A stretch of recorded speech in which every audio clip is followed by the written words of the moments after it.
ഫസ്റ്റിലൊരു comedy പറയുന്നുണ്ട്.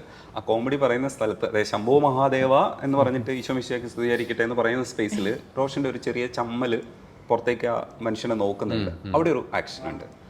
ആ സാധനം എനിക്ക് നല്ല ഇഷ്ടപ്പെട്ടു. ഇതാണ് ഞാൻ നേരത്തെ പറഞ്ഞ സീൻ. സ്ക്രിപ്റ്റ് വായിച്ചിട്ട് ഇത് എങ്ങനെ വരും ഇത് ഒരിക്കലും സ്ക്രിപ്റ്റിൽ പറ്റില്ല. അത് റോഷൻ അവിടെ ചെയ്തു, അപ്പം നമുക്കത് വർക്കൗട്ടായി. അത് ഭയങ്കര രസമായിരുന്നു. രണ്ടാമതൊരു ഓട്ടോറിക്ഷയ്ക്കകത്ത്, അപ്പോൾ സംവിധായകനും ഭയങ്കര ഇഷ്ടപ്പെട്ട ഒരു സ്പേസാണ്. ഓട്ടോറിക്ഷയ്ക്കകത്ത് ഫസ്റ്റിൽ ഫോൺ വരുമ്പോൾ ഇയാളുടെ ഒരു ഇരിപ്പ്, അതായത് ആ ഇരിപ്പിൽ നിന്ന്, ആ വർത്താനത്തിൽ നിന്ന് നമ്മൾ ഊഹിച്ചെടുക്കുന്നുണ്ട് ആ വിളിക്കുന്നത് എന്തോ പ്രധാനപ്പെട്ട ഒരാളാണ് എന്നുള്ളത്. അവിടെ മുതൽ നമ്മൾ ഇന്നായതാണ്. ഈ റോഷനും അയാളുമായിട്ടുള്ള റിലേഷൻഷിപ്പ് അറിയാൻ വേണ്ടിയിട്ട് നമ്മൾ തുടങ്ങിയ പരിപാടിയാണ്. ആ രണ്ട് സ്ഥലത്തും എന്തായിരുന്നു, എങ്ങനെയായിരുന്നു ചെയ്തെടുത്തതെന്ന് പറയും. ആദ്യത്തേത് സത്യം പറഞ്ഞാൽ വായിച്ചപ്പോൾ ഞാനും കുറച്ച് ലോസ്റ്റ് ആയിരുന്നു. ചില സാധനങ്ങൾ നമുക്ക് വായിച്ചു കഴിയുമ്പോൾ ഏകദേശം ഒരു മെന്റൽ പിക്ചർ കിട്ടും. ഇതിങ്ങനൊക്കെ അല്ലേ എന്നുള്ളത്. ചിലത് നമുക്ക് വായിക്കുമ്പോൾ ഒന്നും കിട്ടൂല. അത് പെർട്ടിക്കുലർലി എക്സൈറ്റിംഗ് ആണ്. കാരണം അത് അവിടെ ചെന്ന് ചെയ്തു നോക്കി കഴിയുമ്പോഴേ അത് പിടി കിട്ടത്തുള്ളൂ.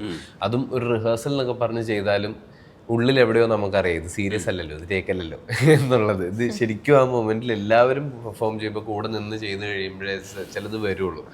അപ്പോൾ അത് ശംഭോ മഹാദേവ അങ്ങനെ കിട്ടിയത്.